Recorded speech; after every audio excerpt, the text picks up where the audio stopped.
Hey guys, welcome back to the Racking Focus podcast. I'm Josiah Blizzard. And I'm John Doyle, and we're here to see It Part 2, am I right? Part 2? It Chapter 2. It Chapter 2, that's right, because It comes from a book, It comes right? from a book, yeah. At the AMC Theater in Plymouth Meeting, where we have been seeing movies forever now. Forever. John, I need to know, what is your favorite Stephen King adaptation? Yeah, so that's like a real challenge, right? There's been a lot of work out there, and I'm going to say something completely awful. The original TV version of The Stand. How about that? The Stand miniseries. It's not great, but it's my favorite book, and so I really enjoyed the miniseries. Fair enough. I was hoping you were going to say The Shawshank Redemption. I knew you were hoping I'd say that, and I was going to say no. The Green Mile sucks too. Like that was going to be my response. So you just hate Frank Darabont. I just struggle with all of that stuff, and I just listened to an episode of Unspooled to tag it on a podcast, and they were talking about The Shawshank Redemption, and I was like, I'm never going to watch that movie. He's never seen the movie, and I will not watch it. And I bring it up a lot. It is now just a committed thing. Yeah. I'll be in my grave. You'll be playing it at me in the coffin. Tweet at us, please, and yell at him at PodFocus to go see Shawshank Redemption. But tonight we're going to see It Chapter 2. I'm excited. Do you have a question for me? I want to say first that It Chapter 2 is 2 hours and 50 minutes long. It's long. So we're going to look bleary when we come back out, and that may be entertaining for you, so stick around. Yeah. Do I have a question?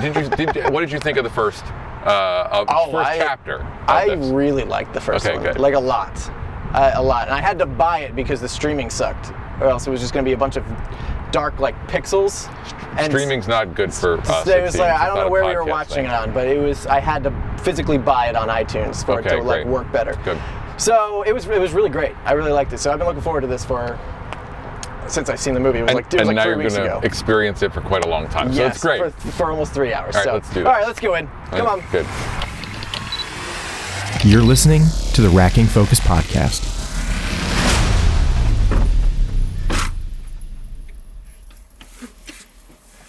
I drank way too much of this in the theater, and I'm still not done. I had to go to the bathroom so long in that 3-hour movie. Did you see me fidgeting towards the end? I didn't notice you fidgeting towards the end, no. You can come up now. Just come on. Just come on. Welcome. Just come on. I didn't want to put you through. Too much conversation about your urine problem? Yeah. That seems, oh my gosh. As reviews go, that's a weird beginning. Yeah. Yeah. Well, I couldn't, if it means anything, I couldn't leave the theater because I was afraid I was going to miss something. And I didn't want to miss something because I thought the movie was good. The people at the end of our row left about, 10 minutes before the end. Really? Yeah, 15. Yeah, they just got up and they... Like on your end? Yeah, she checked her watch and then they took off. It didn't feel like they hated it, although there was a couple of grumbles, but it felt like they needed to leave. It had been long. They were cuddling the entire time, I think. Oh, I didn't pay attention. Well, when I came back up from fixing... Oh, right. Oh, I'm gonna go fix that while you're talking. Fixing what? I'll fix your shot while you. Well, while I left to fix the lights in this theater, no, it's not on. I'm getting it. Just keep talking. Okay. I left to fix the lights because the movie theater doesn't know how to turn the lights off. It's the one. I'm getting it. Just keep talking. Left to fix the lights. Turns out I walked right past the light switch because the guy I got came right back in. He was like, "You just got to flip these off." So for next time, we know. Next time I know, I was more so afraid that you'll literally do the work of the theater. Well, that, and I was afraid for some reason those light switches were going to attach to the projector or some crap like that up in the booth, which is impossible. Yeah. But I don't know. They left the lights on for us. So anyway, I came back up and they were just full on like her head was on his shoulder. I don't need you to lean on us. Anyway. That's where it was. I figured they'd cuddled the entire movie. I was afraid more things were going to happen, but I was squished between the two of you, so I was watching the movie. So. All right, where do you want to start? I want to start in the cinematography realm and then they did this in the first movie. I loved how they attached the camera to people's eyes or faces and you locked on to a singular object. Everything else moved around it, but it was locked on, like they stabilized to your eyes. And they did some really funky stuff with the Native American ritual moment, right? That flashback that Mike had, it was like a flashback slash showing to Bill, right? And those were the 2 points that the cinematography really stood out to me, because it made you feel really, really weird. Like you felt drugged, but it wasn't the same effect that I was expecting. Like that drug effect, right, that I'm talking about in movies, but this was a little bit different. But yeah, that's what I loved about the cinematography, specifically that camera work. Was there anything that stood out to you? Was the same things stand out to you guys? What do you think? Yes. Yes. I agree. And same then things. also just with the cinematography, I mean, just the use of color, which so much of it was manipulated in post, obviously. But like the park scene in particular. Yeah. And then you were going blues to green, and the hues were changing in the middle of the scene. Yeah. And it really did kind of emphasize what they were going. Yeah, they really, the color grade, especially with Richie in the park, right, completely changed. Yeah. There was a lot of subtle work with that throughout, and I think that was interesting because we see so much color grade work that's vulgar, like gross, like and both of those are the wrong word for contemporary language. I know what you mean, yeah. Like, you know what I mean? They're just so broad, and this was all very subtle. Yeah. Present if you're seeing it and you can be aware of it, but it wasn't about traffic where every place you go is a different color to tell you something. Right. This was as much about feeling it as it was about telling. So yeah, and it changed as the characters' feelings changed almost, right? Like especially back to Richie in the park, it shifted with his feelings of fear and abnormality, right? Like he said it's fake, it's not real, it's fake, and it shifted back. He opened his eyes and boom, all of a sudden the color grade shifts all the way back to this unnatural pink, purplish, and green color. So, by the way, there are spoilers in this episode. If we didn't say that yet, you should know by now. Also, this is Alec. We didn't introduce Alec, but he was on a previous episode of Once Upon a Time in Hollywood. Yep. And you probably saw him walk by in the introduction. Yes, he probably waved or something. Anything else you want to add on cinematography? We want to come back to it later. We're not really sure how to do this because it's a 3-hour movie and hard. we have only 30 minutes in the car. So, one thing I want to talk about is when you talked about how they locked on the faces. Yeah. The cinematography camera work did a lovely job at not losing control in the large scale action scenes. Yeah. And it's a complex situation to try and deal with special effects and human bodies. Yeah. And they leaned into things that didn't undercut what we were seeing. And I talked about how much CG is bothering me these days. Right. And it bothered me far less here. I mean, there's still things I was like, I wish there had been a real thing there. But even though that's the case, it was matched well. It was integrated really well, and we stayed with actors. We constantly stayed with actors' bodies, with their faces, with their emotions, whatever it may be, and with body parts, right? Right. So, and I thought that was really, really well done and thoughtful in relationship to a movie that, by the time we're at the end of this, we're in a place that could have been one CG wonderland with human beings completely missing. Yeah. You could have gotten into realm of DC movies where it's just a big old... I'm just thinking of watching Aquaman and how angry it makes me, and everyone will hear about that later. So, how about you? Yeah. No, I agree. I didn't lose anyone in any of those big action sequences. I felt like I had a handle on what was going on, where sometimes, even in movies that do it well, there are those moments where you're like, wait, what just happened? Like, how did they get there? Whatever. Yeah. I didn't feel that, which I thought was really well done. No, I never like really you questioned said. where anybody was in the frame or in the geography of the location, right? Like, yeah, and just jumping with that cinematography, the mirroring of shots from the first movie to this one really gave you that, like, going in on the fridge and all the go tight on the bathroom. Yes. Yeah, it made you feel reminiscent of the first film, which is what the characters obviously were feeling, right? Like, they remember the fridge, and you expect Pennywise to come out of the fridge. Instead, they throw the curveball, and it's Stanley with his decapitated head. That was a sequence and a half. There was a lot. Yeah, there was a lot there. You've given the easiest answer to that image that you could do. There's no other way to dull that down. What did you guys think of the casting for the adults from the kids? Do you think it was spot on? Do you think it was a little off? Like, how are you feeling? I think it was spot on, but I slightly disagree with how caricature-ish they played it. Okay. Yeah. Okay. But I think visually, it was spot on, and I think the characters were spot on. But I kind of have a problem with that. If you know, like they didn't evolve over the years of growing up, essentially, right? Yeah, like it was almost like Forrest Gumpy, where like the kid and the adult are so perfectly matched that you're like, where that it works in that story, but in this one I'm like, did you really like you forgot everything, but you didn't grow up in all these years? I don't know. Now, could you make the argument that they were stuck as kids in a way from not defeating Pennywise from the first? Like, was there something like that? Were they locked in time almost? So I think one of the things I would say is this is one of the problems of the 3-hour film.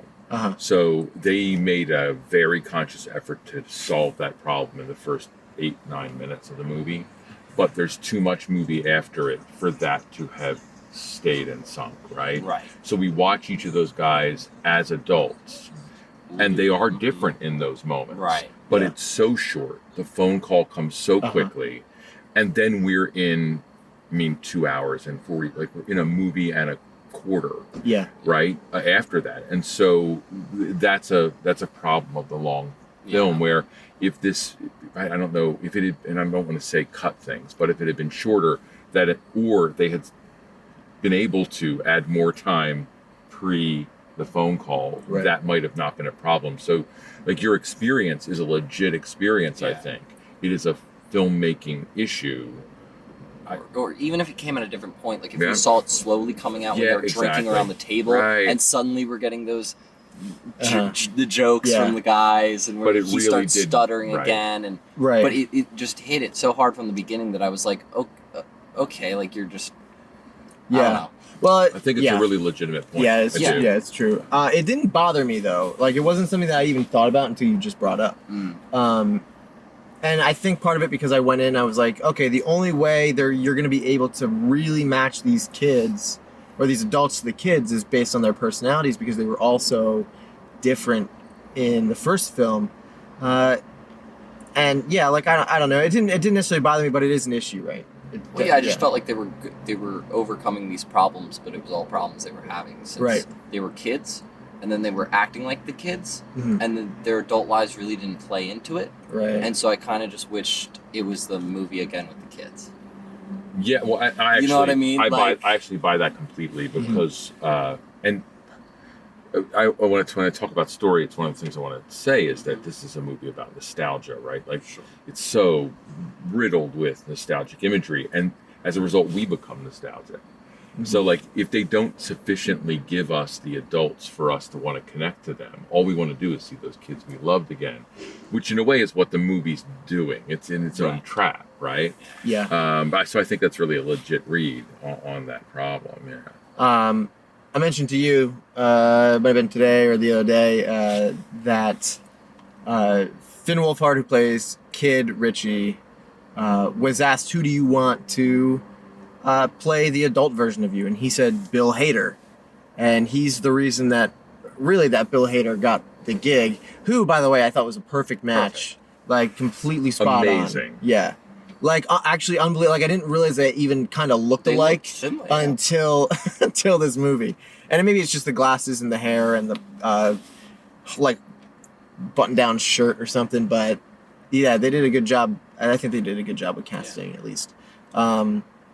There was the only part that was really confusing for me, and I leaned over to you at one point, Alec, was some of these flashback scenes. I was a little confused about. I was like, this happened before they defeated Pennywise, right? Because it seemed like in the first film that everything was like within like a 48-hour period of time or a 72-hour period of time, right? It moved pretty quick, right? And they clearly didn't show that there were gaps in the timeline in that first movie. Like, I never even thought of them just splitting off from each other. In my head, they all, like, they were together for 72 hours straight. Their parents don't care. It's summer. I don't know. And so I was confused when they added, like, these little blocks of time to the timeline. I was like, this is before The clown, was that confusing to you guys at all? Like, was there any sort of timeline confusion with flashbacks or anything? Was it just me? Not confusion necessarily, as I'm just wondering if that was something more in the book. Right. That they kind of split up and they're all gathering stuff. It's that Lost Boys montage where they all go off and they're doing the 7 things to get ready for the vampire fight. Like if the similar thing kind of happened because they fought outside in the street or whatever. Yeah. That maybe there was more time there than we were led to believe. Yeah, I think there has to be, because that kid had the entire summer apparently to build this fort, which wasn't in the first movie, was it? No. So that has to be a book thing, I think. And you know, there's the question of memory. So without the book in front, memory is an issue, and like they leaned into that in the opening sequence, right, in the opening narration, and so it might be just that memory. The first movie we watched is a memory movie, which we didn't know while we were watching it, right? Because we are as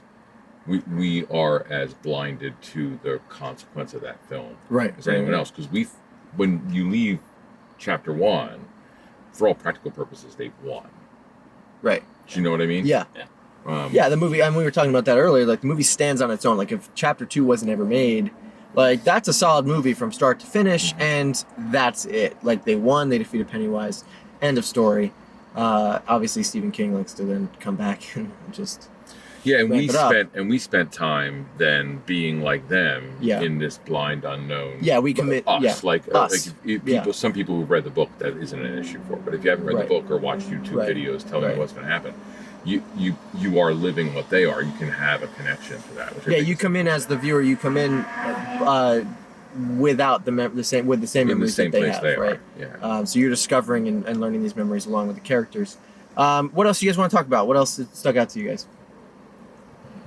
I'm going to say something about a couple Stephen King things. Good. So, like, Stephen King makes an appearance, which was charming. Yep. All right. Like, that was really, and it was, like, well done. It was, It could have been really awful, and it was really well done, I thought. Yeah. And he's at an age now where that's interesting, right? Like, it's even interesting to see him physically in this space. And there's this riff on this short story of his called Sometimes They Come Back, which is also mentioned in the movie, and this has reminiscence of it all across the board in that opening sequence with the gay bashing, which was a really powerful way to put you in a place of discomfort up front, right?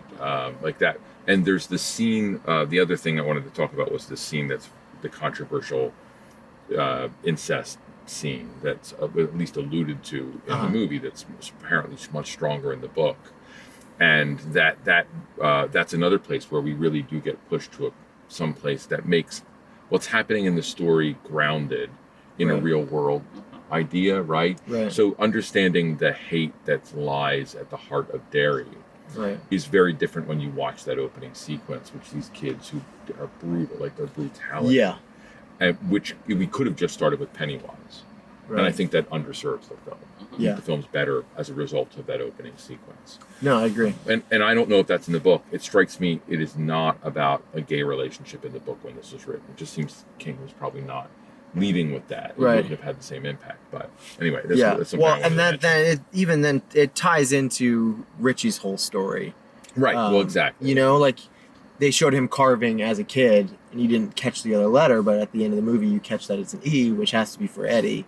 I didn't pick up on their relationship really until this movie. Like I didn't pick up on it a whole lot in the first film, so I don't know like how much that was seeded into this movie or not. Like, but I thought the parallel there and the full circle of the, plan and payoff was nice.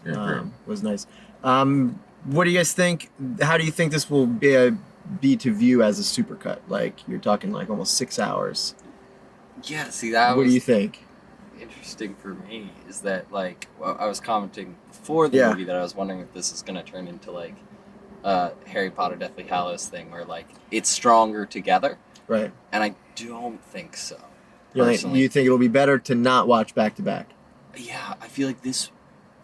I don't feel like these movies were conceptualized together, which is weird, but like it felt. Although it tied together, it felt different. Okay. Yeah, I agree with that too. I think that that's a really good point. I don't know if I'd want to watch it either, because I think the nostalgia gets broken when you don't have the distance from those kids who were absolutely endearing, right? Yeah. Yeah. And every time they appeared on screen, normally I would be like, just let me see the current movie, please. And I was like, God, it's so nice to see these folks. It's a nice little break, right? Yeah. It says, and they're lovely. Like, they're just lovely little people. Yeah. I heard a rumor that the director is planning or has already shot extra footage as a bridge for the movies. Oh, to watch is big. Yeah, as a supercut there. I don't know what that footage is, what that consists of.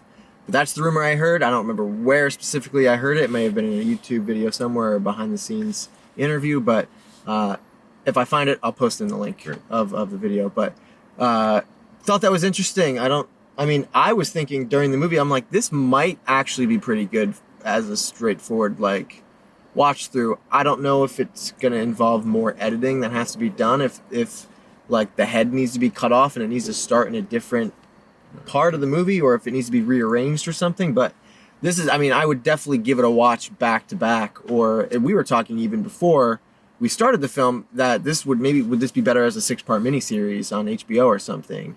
Well, I could see I could see a break of that. Like I could see sitting in a room and breaking this that way. Yeah. I don't know if it'd be better or not. I think what this was doing is what it wanted to do, I guess. But I can certainly see that. Yeah, for sure. What did you guys think about the horror aspects? So this is a horror movie, right? It's This is as big budget of a horror movie as you get, right? Like, this is as large scale. I thought personally that there are too many jump scares, that they relied on the jump scare too often. There were a lot of jump scares. To the point to where every time the frame was hidden, I was like, all right, he's gonna pop out and I'm gonna be scared, because it's like grabbing me rather than subtly scaring me. Which in the first film, I only jumped one time and you only jumped one time. Right. We watched it together. But that's what I was gonna say, is that the jump scares they do in a different way. Right. That they actually get me in this one. Oh, which I thought was good, and I think the jump scares were great, but was there too many of them? I think there's the issue when you're dealing with a character that's out there all the time and changes form, and you get used to it. That without maybe that kind of thing, it's less strong and impactful. Without those tricks, as you call them. Right. I don't know. I was genuinely not as horrified in this movie as I was in the first film. I think the first film, Bill Skarsgård's movement scared the hell out of me. Just the way he talked, the way he moved. I think maybe it was just the introduction to Pennywise in the first film that really kind of just frightened me. This movie, I wasn't as fearful after I saw him the first time. It was leading up to seeing him, and I was like, man, this dude is legitimate. If I saw him on the street, I'd be scared. So, I don't... That's funny. Does that make sense? Yeah, it does. Yeah. I still jumped even though I realized the structure of the jumps. Yes, same. You know what I'm saying? Yeah. I was like, oh, it's coming. It's coming. And it still got me. And it's a mix of anticipation and sound.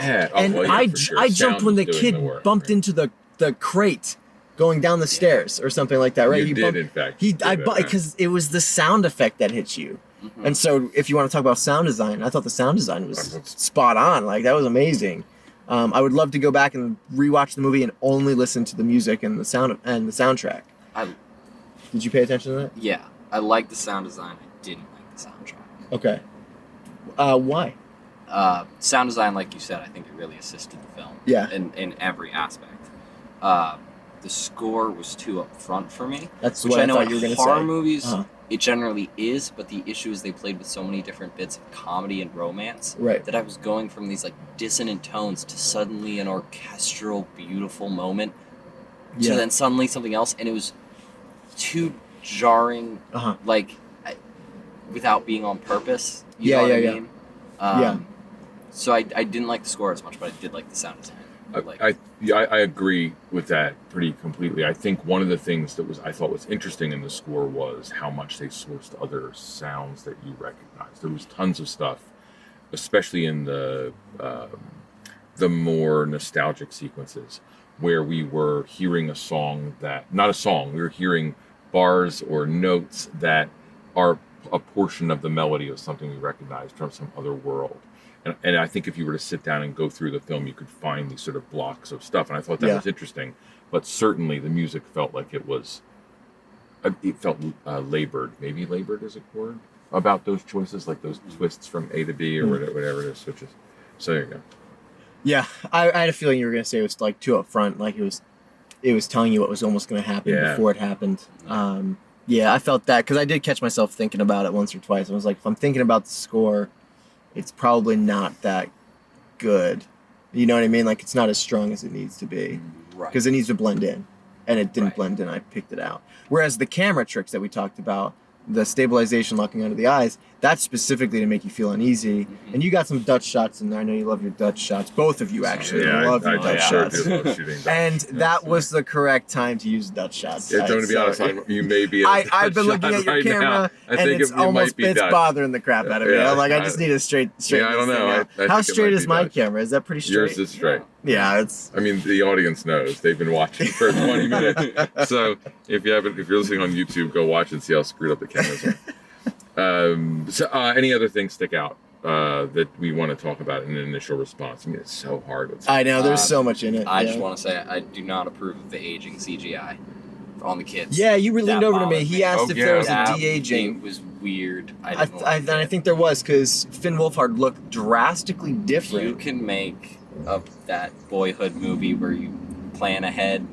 They should have shot all of the kid sequences for this movie when they were shooting the previous film. No, I think that's a good point. And I cared less about that, but I can see your point. Yeah, it wasn't a big thing, but it definitely was. I just want to put a point that it was noticeable. Like it was because I was like, they look different. Yeah. And then you leaned over and said, "Are they de-aging them like with CGI?" And I was like, "I think so." It wasn't just that it was different. If it was different consistently through the whole film, that's one thing. Yeah, but they were mixing old footage and new footage. And I was literally going shot for shot, going, "You look different," you know.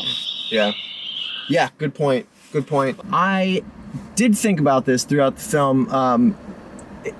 I didn't know if this was going to end well or not, based on all the times that they mentioned that Bill's books suck and that his endings suck and his movie endings suck. And he just doesn't know how to close. Like, he doesn't know how to end. And so I was kind of concerned that they were going to play us a little bit and that this movie wasn't going to end satisfyingly, you know? Like, I don't know what would have been an unsatisfying ending. Well, if they all died. Yeah, it would have sucked. Like, you know what I'm saying? Okay, yeah. Well, like that would have. There was a moment where there could have been a lot of death. Like you. Okay, so like you truly thought that. Like, are you saying that Pennywise would have won? Yes.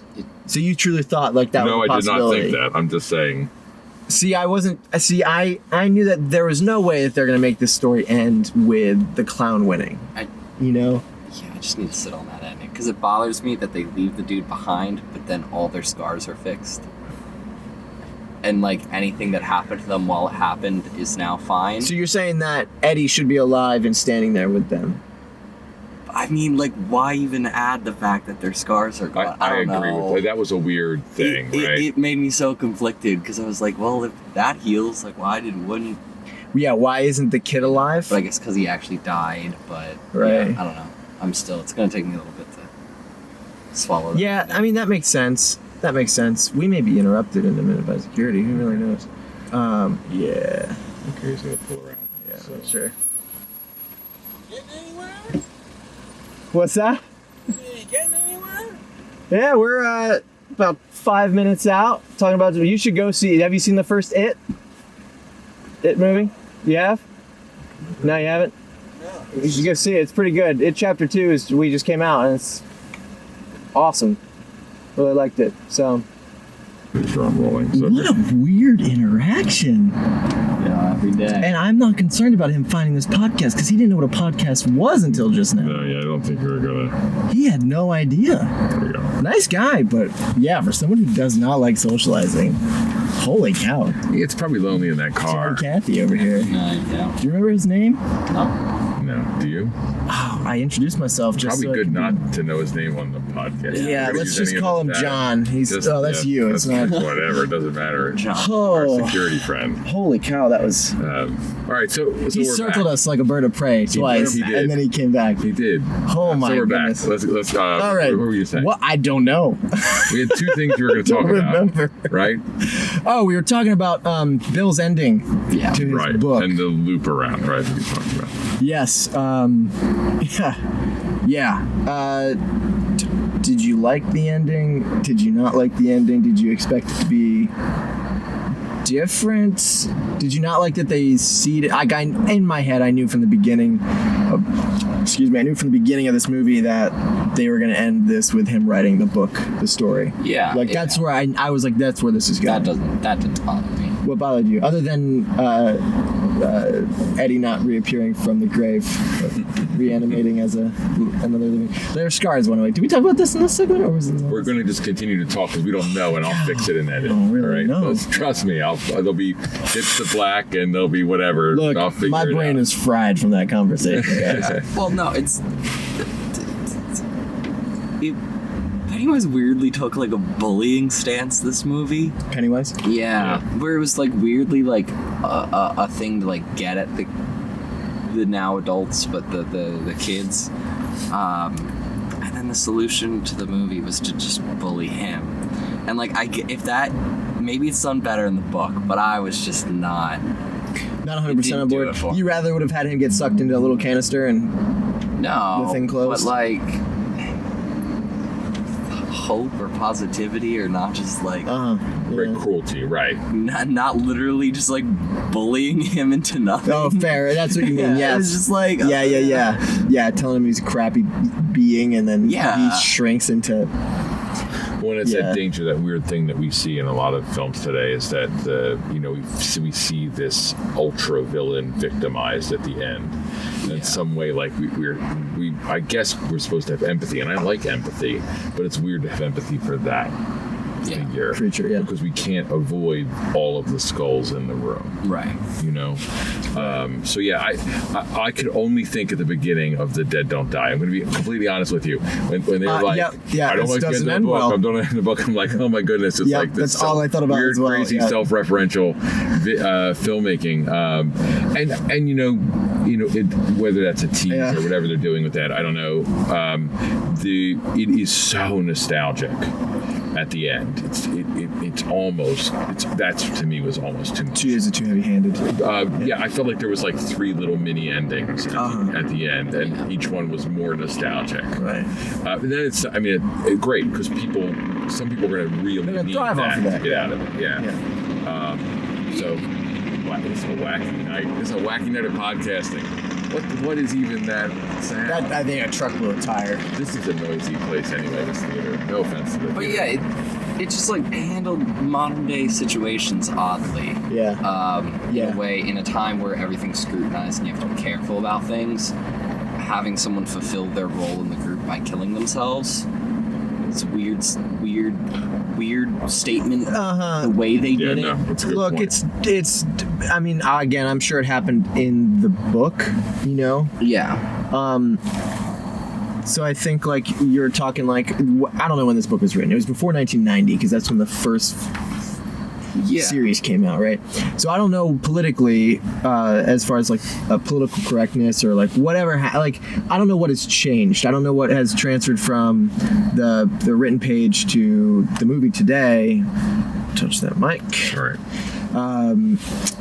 I don't know. But I'm just saying, I think the ending could have been crafted better. Yeah. Did it seem rushed at all to you, or did it feel slow? Did it feel fast? Like, what do you guys think?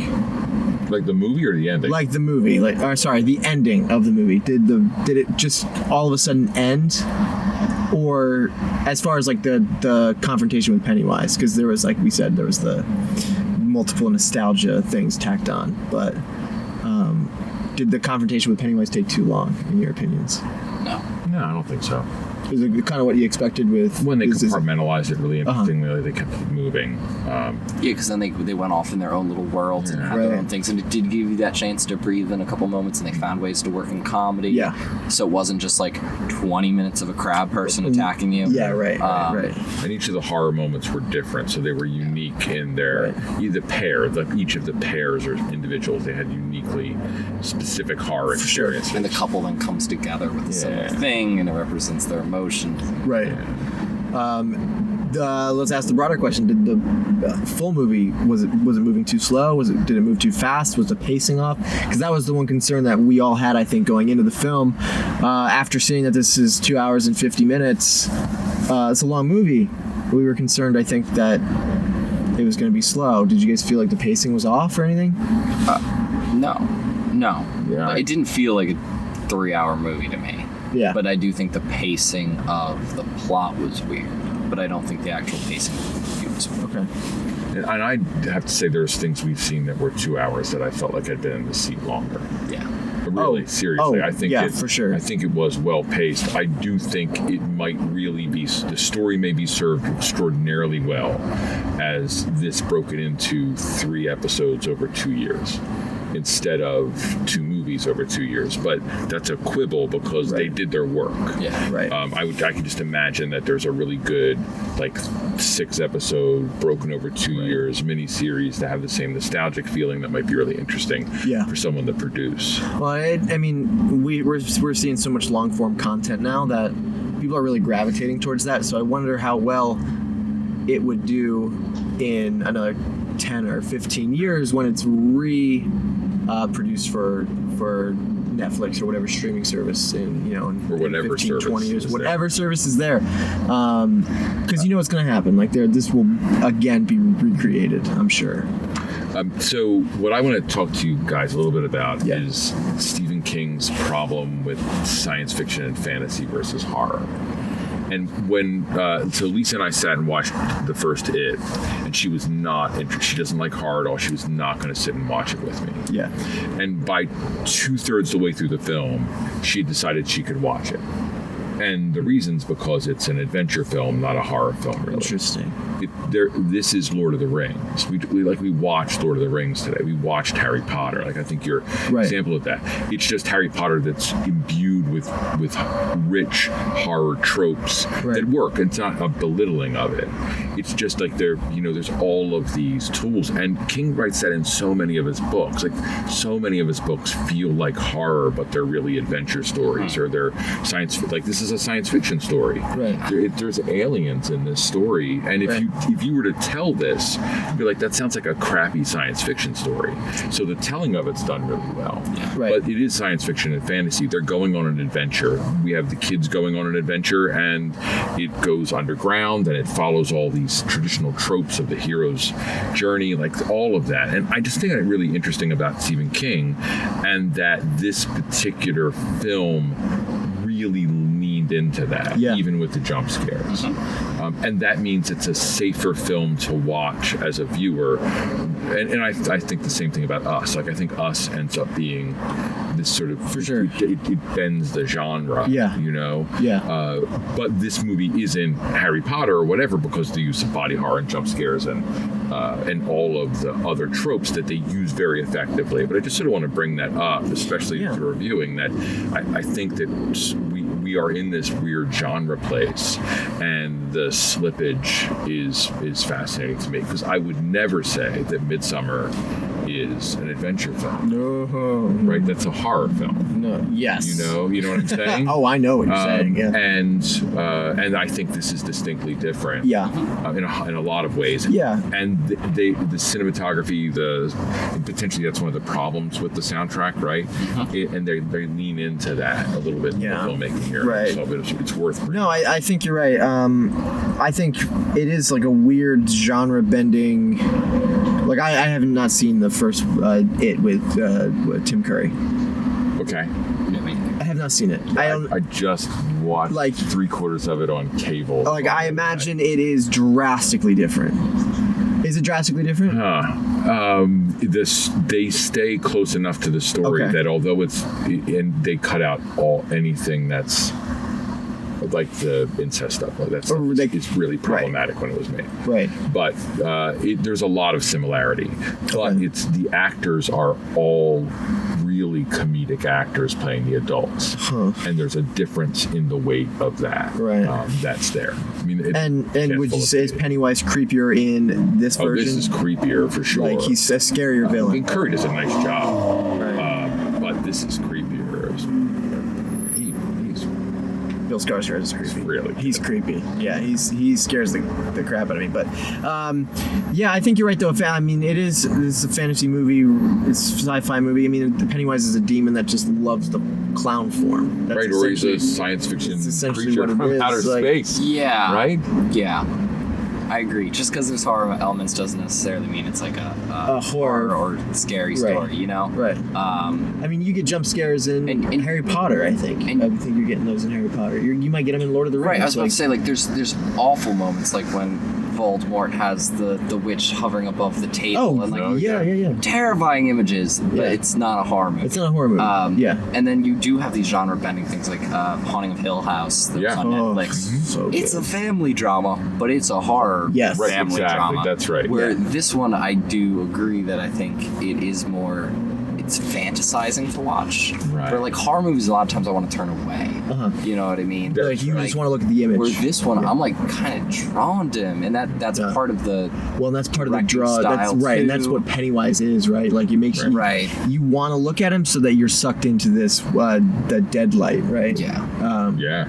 And so like you're feeling the same way these characters feel towards this clown, but it makes you wonder like should horror movies stop being strictly horror films, or should they be first and foremost a different type of film with horror elements?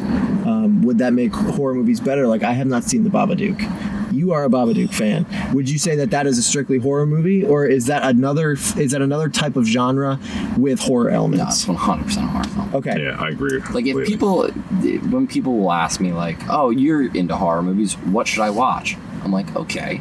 Do you like psychological stuff? Do you like thrillers? Right. Do you actually want to be scared, or do you just want to be freaked out? Right.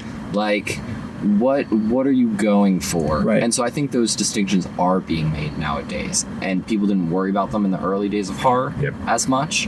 Right. But the early days of horror, you're talking Dracula and... No, I'm talking like Dr. Caligari. Okay. Exactly. They're just throwing weird images at you, and it's unsettling at the end. You're like, oh no.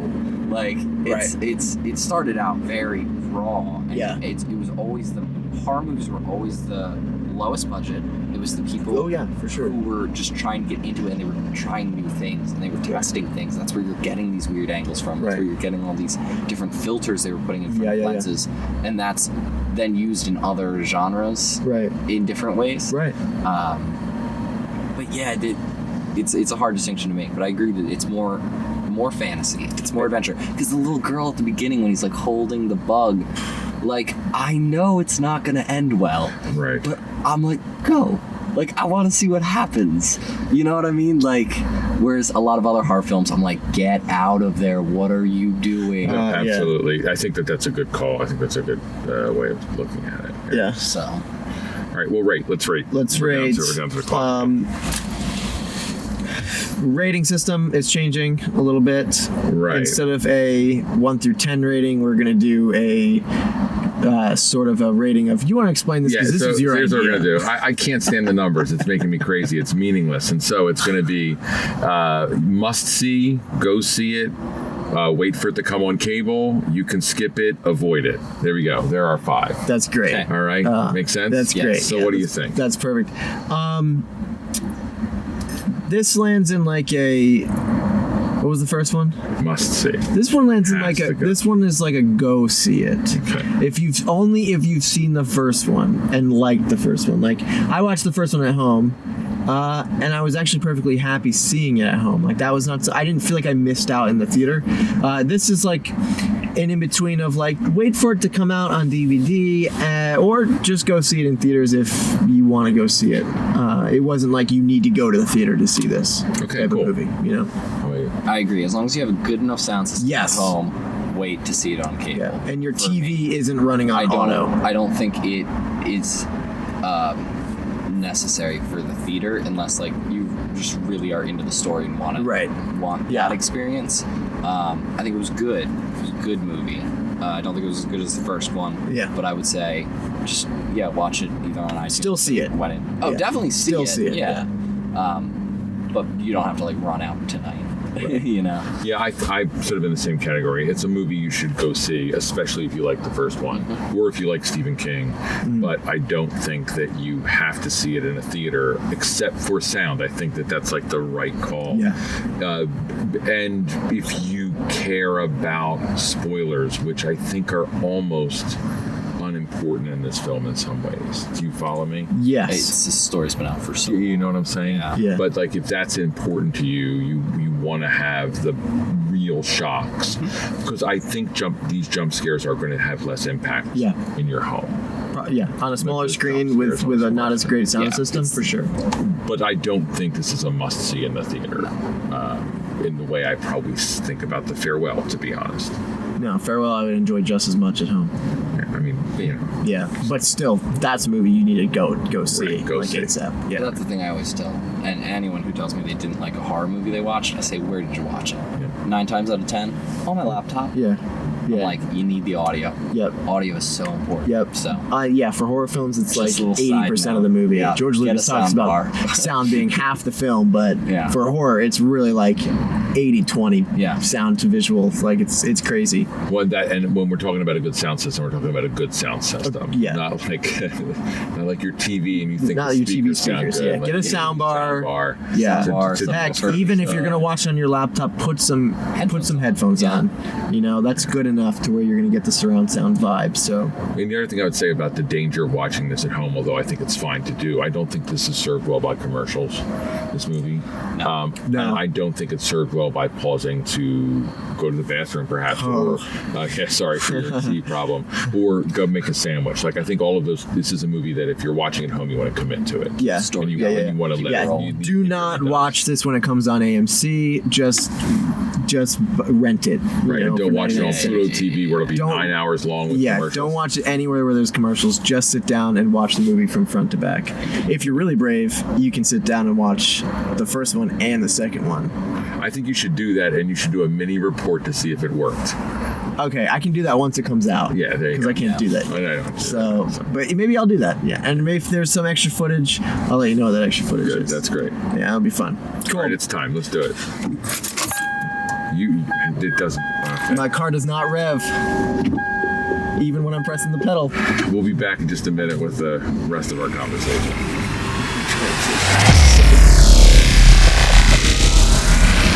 Hey guys, welcome back to the Rack and Focus podcast. We are back for the second half of the show where we're talking about It Chapter 2. We should thank Alec again for being there with us in the car. Thank you, Alec. It was great. Very nice of you. Yeah, it was good. It was a good conversation with him. He's always down for a horror movie. And I watched the first It with him on this couch, like, I don't know, a week or so before we went to see it. Really? So yeah, and he hadn't seen it before, and I thought he did. So it was that's great. It was a good home viewing as far as like home viewings go. Oh, and you have a sound bar. And we have a sound bar, which we established that you should have for this. So, where do you want to start? You want to start with these reviews again?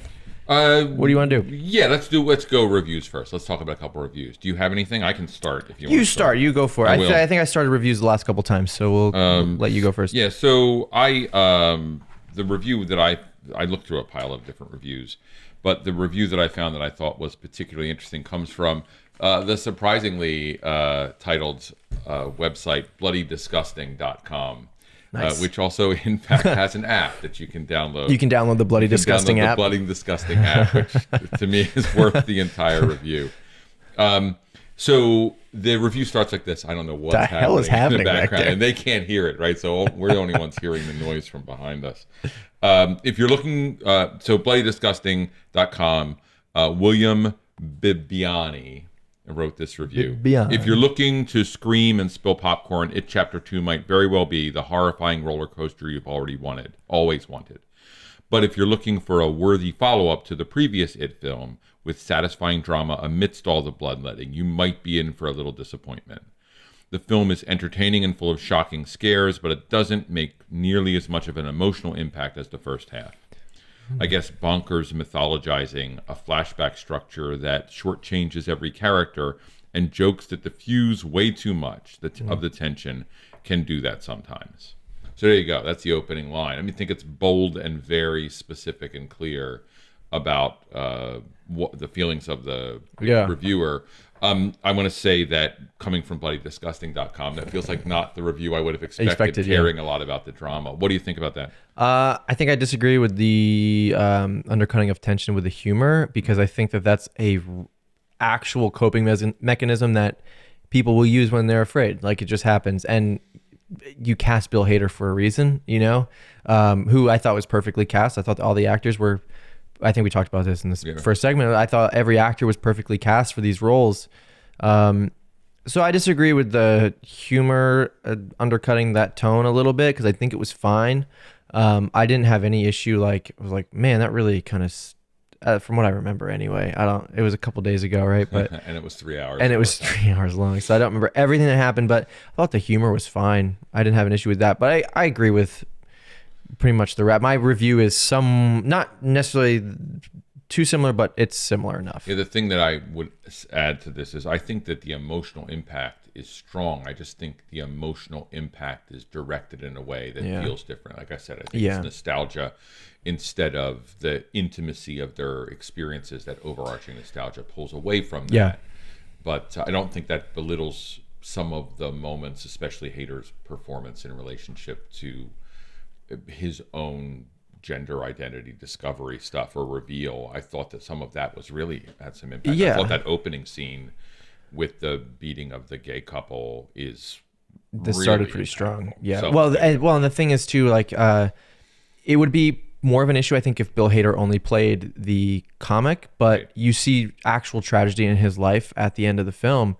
And so it's okay, because you can clearly see that he is coping with all of this through the use of humor. You don't get that same humor with Bev. You don't get that same humor with Bill. You don't get that humor with anybody other than Eddie and Richie. Right, and you get that humor present in the flashbacks, but that's still the key humor. So, and it's their character. That's who they are as people. So I don't have an issue with the humor in any way. How about yours? My review is from Christy Lemmeyer from RogerEbert.com. Okay. She says, in the original... It Chapter 2 works best when the numbers of the self-proclaimed loser clubs are bouncing off of each other, their banter infused with a sparkling mix of hormones, humor, insecurity, and camaraderie. Unfortunately, Muschietti and Doberman spend a lot of their time keeping their perfectly picked actors apart on individual adventures, which drags out the drama and slows down the momentum. That's part one of what I'm going to read. Do you agree with that? Disagree with that?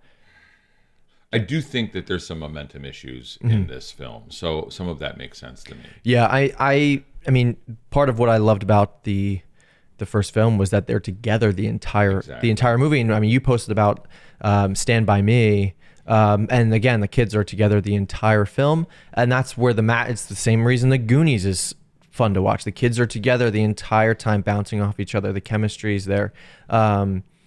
So yeah, I think that it definitely slowed down the momentum. I pretty much agree with what she's saying. And in here. the book, it's different, right? In the book, you're pacing yourself. I would say, as a caveat to that, those last sequences where they're in pairs are much more effective.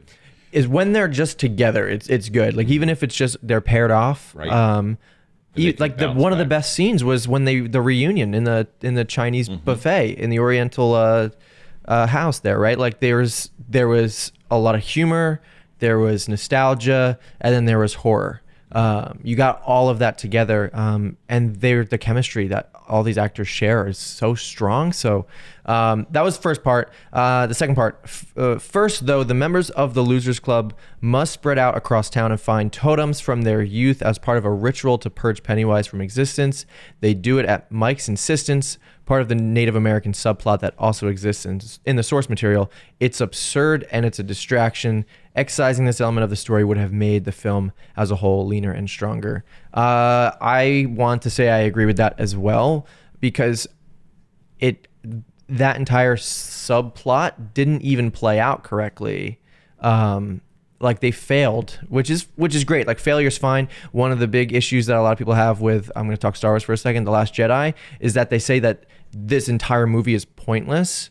And so it's slow because it's pointless. Right. Like, and yeah, they didn't succeed in that film what they were trying to do. The main characters completely failed, but they took them on this journey to somewhere else. And I'm okay with it because you need to see your characters fail sometimes.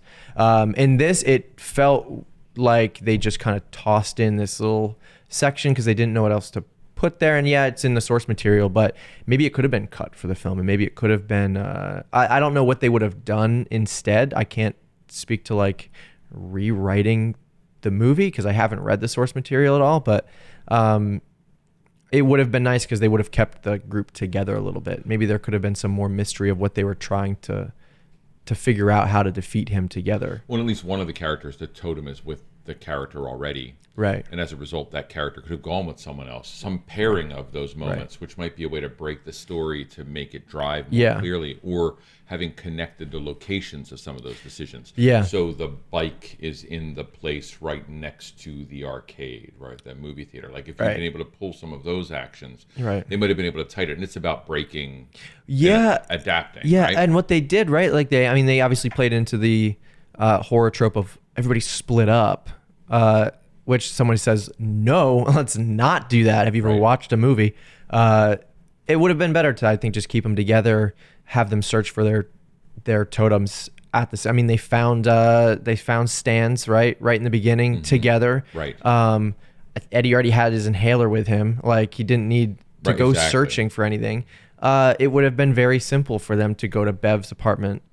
Which, by the way, I think that was the best scene of all of the totem finding scenes. Agreed, completely. They did that one right. The one with Stephen King, like as much as it was nice to see Stephen King and great, but I expected him to turn into to Pennywise, this thing, whatever, into something. If it's a gray granddad leper thing shooting slime at you, or if it's a gray naked granny, like I don't know. I expected him to turn into some gray ghoul, essentially. But for all of us, that was a double pop, right? So we could have cut that whole bike thing and gotten to, that's like just a pacing bit. You could cut that bike thing, as charming as it was. Well, because the bike wasn't his thing.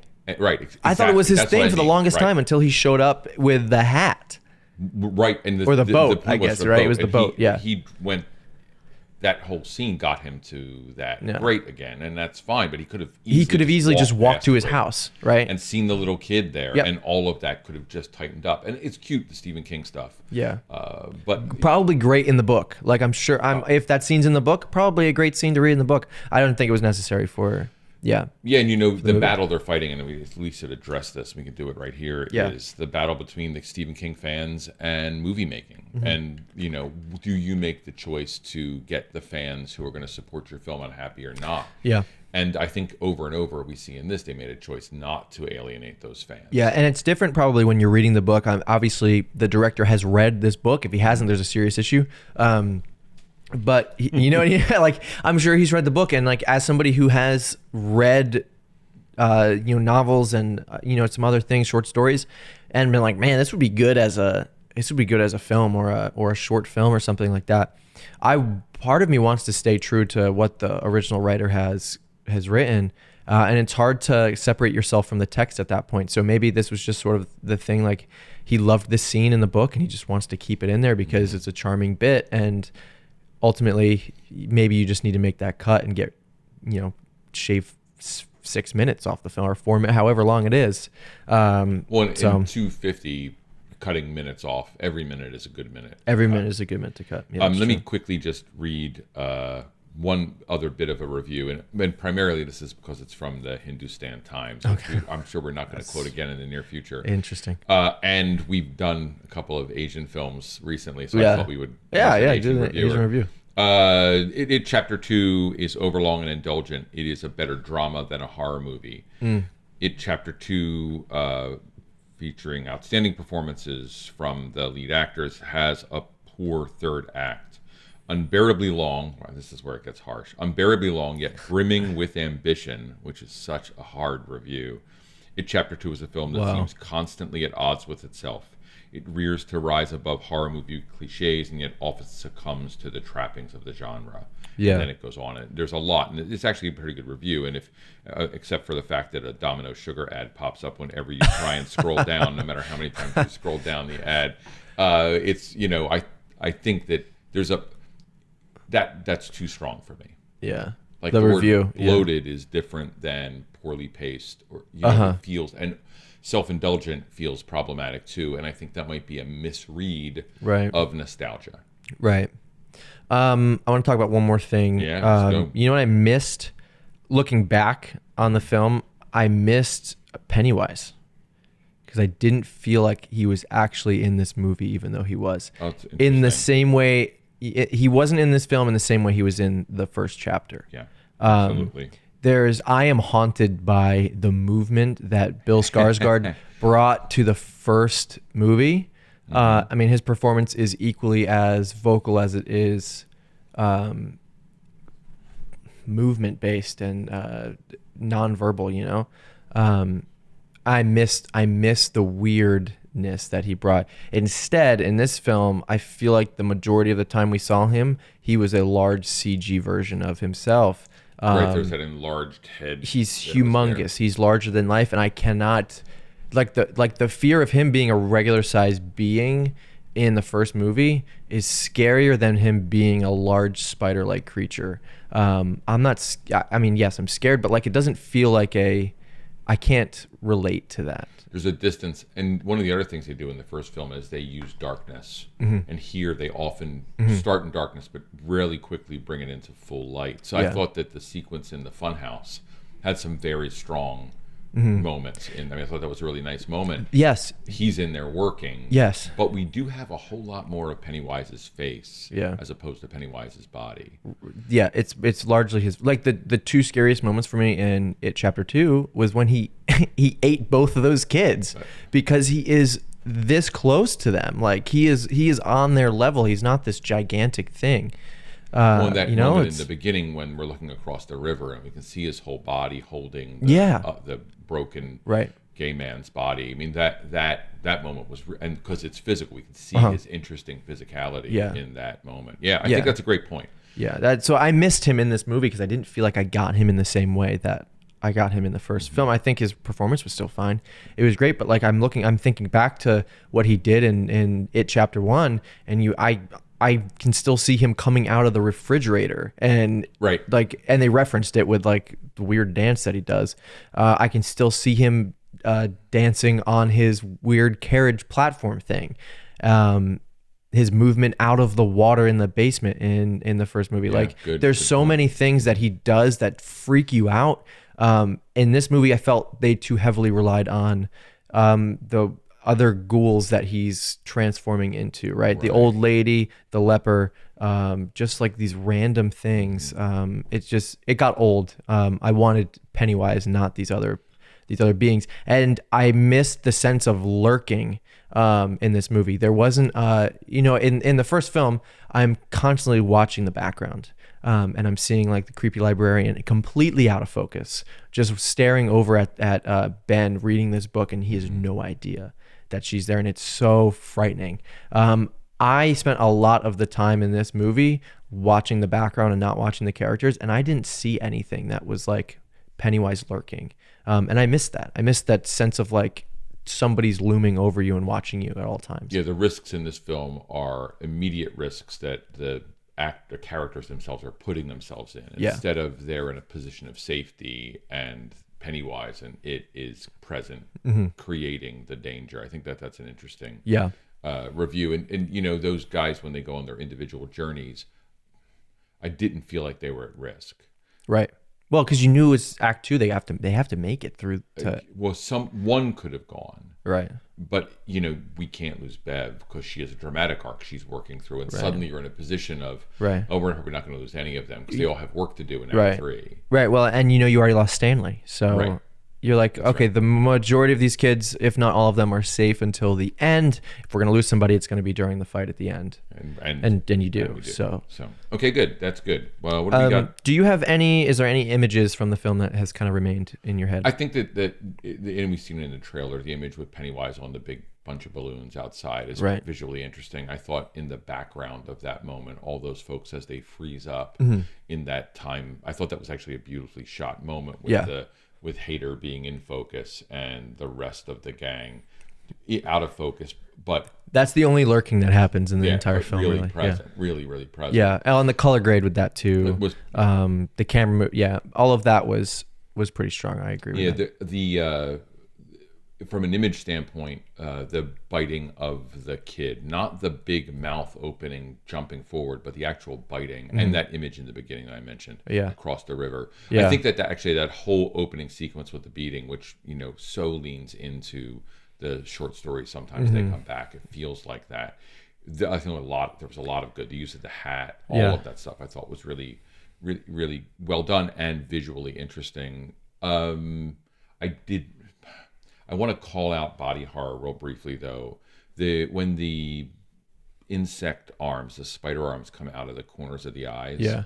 That's a body horror moment I don't care about. So that's an image that might have impact. Right. But for me, actually, that feels cheap. It's not the horror you came here to see. And I thought that the woman in the background, there was some lurking with the old woman in the house. I thought that worked pretty well. Oh yeah. Right. But from the second that you go in there that this lady's off, and so her lurking is different than the lurking of the librarian or of the stranger on the street, or of even if or the pharmacist, right? He's a different type of lurker. He's not necessarily under control of Pennywise, it feels like, but he's definitely way off. He's some other stuff he has to work through. When that might be one of the things we can say generally about the movie is it feels less like Derry is infected in this film. Yeah. They're fighting an individual creature. In the first movie, the city is sick. Yeah, which we also see in Castle Rock, right? In the miniseries Castle Rock. I think you're right in that it feels like he's only there focused on the kids, now adults, rather than trying to capture as many kids as possible, right? It feels like he's really only there. He needs to get rid of these kids so that he can move on with his life and return to normal, essentially.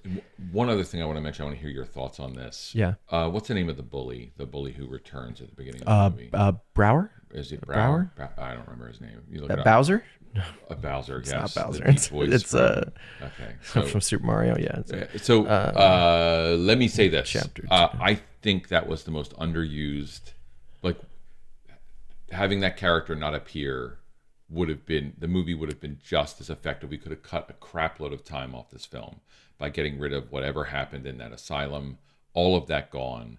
The moment of him spilling out of the flashback moment of him spilling out of the waste bin of the output of the sewers, all of that seemed like a whole lot of wasted time when anyone could have been infected by it and tried to stab them in that room, and it would have affected us in the same way. Yeah. There was no emotional impact there. The bully didn't make sense. Those kids at the beginning could have easily been the ones who did it. Bowers. And so that to me was one of those moments where that may have been serving King fans. It would have been great. And maybe they thought that in the beginning too. Maybe when he died, there was such a backlash internet-wise that they responded by returning him, but that killed me. Well, and he stabbed Eddie right in the face. Oh. I was really surprised that Eddie wasn't just down and out for the rest of the movie, because that would hurt. Well, and Eddie it was right here. Doesn't he need a bandage on the inside of his mouth as well as on the outside? I don't know how his jaw just wasn't he stabbed him right in this muscle, that's through the bone. You would not be talking or walking through that. And that's weird. But if they do it, they could have used anyone and saved us 15 minutes. Yeah. Well, they could have just got rid of that whole side story and it wouldn't have mattered anyway. Exactly. They did an effective job ending that character in the first film. Yeah. So to return him doesn't help us. And Pennywise doesn't need henchmen. No. Yeah, like in the first film, I understand why Pennywise. It would have almost been better if Pennywise just turned himself into Bowers and done that act. Yeah. Or anyone on the street, the person who runs that hotel they were in, who we never saw, just does that act. Right. You just want it to be under the control, because Bowers isn't under his control. He's just a maniac. Right. And it's not scary because he's just a maniac. And maybe that's partially what Stephen King is relating to in the book, is like, well, the clown's pretty evil, but like we as humans suck, pretty evil, you know? So maybe that's what they're going for. Ask me about a movie that does this better. What movie does this better, Josiah? It Chapter 1. And there you go. Good. Well done. I want to say Midsommar also does this better. I think so too. If you haven't listened to our Midsommar review yet, please go listen to that. That's a few items back in the feed. But I will not watch that movie again, I think. And if I do, it'll be years from now when I've had time to, talk myself through it a little bit more. I'm going to watch it but not tell Lisa. So when she walks in the house, she sees someone jumping off the cliff. And it's the horrific imagery. When I talk about images that have remained in my head, that movie does it so well. Freaks you out. Movie that takes place completely in the daytime in what seems like a pretty safe colony, and there's not violence really, other than it's self-inflicted violence. It feels like, even if you weren't the one who did it to yourself, what you've done is like you've pretty much by doing the action. These characters in Midsommar, they've done whatever action they've done to cause the effect of their demise. And so I think Midsommar did this better than it as a thriller, a psychological type movie, a movie about a group of adults who are in search of something, whether it's a thesis to write on or a creepy clown you got to kill. The horror is just stronger in Midsommar, I think. Yeah, I think that's true. I want to say that I would say the experience of this movie, the storytelling nostalgia that this movie does, Stand By Me, which I posted about, or I posted the Instagram images of, I think does the same thing. It's just without the monster. Yeah. And I think Castle Rock, the miniseries, that it's Amazon, right? Is that Hulu or Amazon? Is Castle Rock, is that the Shawshank Redemption spinoff? What is that? Is that the Shawshank Redemption spinoff? It is, and I didn't know that because I will not watch the Shawshank Redemption. Is that the one? No, it's the one. No, Castle Rock's the TV series that has the Shawshank Redemption prison in it. But screw that, it's not what it's about. I think that series does this same thing, extraordinarily effectively, with the same link back to children, all of that stuff, with the madness of the science fiction-y plot, all of that junk. And I think it does it really well. And one of the reasons maybe it's long form. Right. And that may be part of the issue. And we talked about that before. Right. Would this be better as a 6-part miniseries or something? I went back and I watched hunks of the original short miniseries, like 2-night event. Right. And I watched the Honest trailer on it, which is fantastic. If you want to watch a funny Honest trailer, watch the Honest trailer on the old It. And I'd seen some of it previous to watching, and they do the same thing, just with really extraordinarily bad special effects, right? And of much more foolish casting choices. The adults, the kids are great. Well, the adults are not as strong there. We have strong adults, and part of the reason is because, like this, they're casting people know now, right? And some of them just aren't the right choice, right? They went for comedy in a way, and they were working out of their budget, but those things don't do it better, but at least we should acknowledge that it's present. Yeah. Do you want to update your rating? Would you still keep your rating from the first segment? I really think this is a watch-at-home movie, as long as you have sound, and we've said that before. That's what I wrote. That's what I wrote down as well. I would say home viewing. You're going to be happier watching this at home, as long as you have some decent audio. Put some headphones in, get a sound bar, go over to a friend's house who has a sound bar. Like, I don't know, like just. Don't watch it on with your TV speakers or your laptops or your iPad or phone speakers. Don't do that. Unless you have like wildly good headphones. And right. Use your headphones. Use your headphones. And do that. I think that's the way I would say it. And I would not say that about the first film. Right. I would say go to It's funny though. I was like very happy watching the first film here. And agreed. I think it's perfectly acceptable on home screen. But I could say it would have been fun to watch in the theater. Go to a theater. Don't miss it in a theater. Well, it's the same way that like I really like watching Jaws on my couch, but like watching Jaws in theaters is so much more fun. So thing, That's all I got. I found one other article I'm going to just reference, that's a horrible article from GameSpot about the top 10 movie sequels that are better than the original. I think most of their list is dumb. No offense, GameSpot. It's a little offensive, I guess. But Evil Dead 2 is their number one, and I think that is one of the great sequels to a horror film that really works. It redefines and builds a mythology that's really interesting, and it is not nostalgic. It's not sentimental in any way. And I also would say that in the Purge movies, the later Purge movies are better than the early Purge movies. I haven't seen any of the Purge. They don't have to, but you can. Could I just start anywhere within the Purge series and just watch? I think almost they just stand alone because they're doing the same thing. Right. I understand the concept. So and they're ultimately not horror films as far as I'm concerned. They're action adventure films. That's and every time I've watched them, I'm like, wait, there's so many machine guns. This is an action adventure film. So there we go. I think we're done. I think we're in good shape. Cool. Guys, thank you so much for watching the Racking Focus podcast or listening, I guess. Yeah.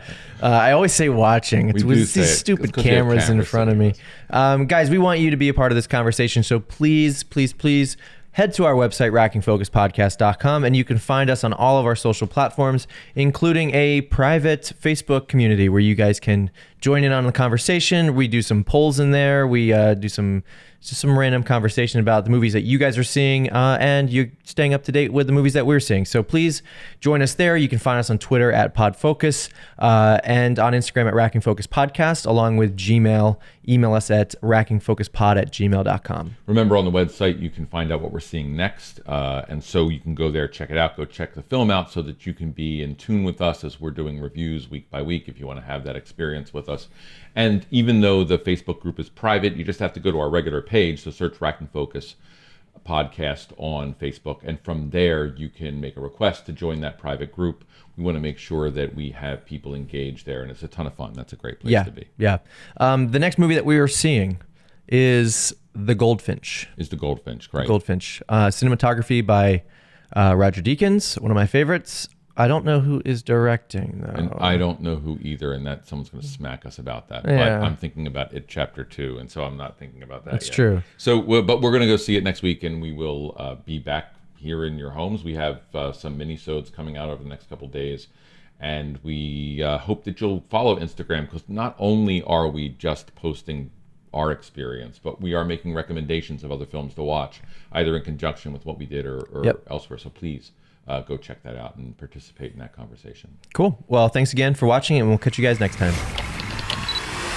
Thanks for listening to the Racking Focus Podcast.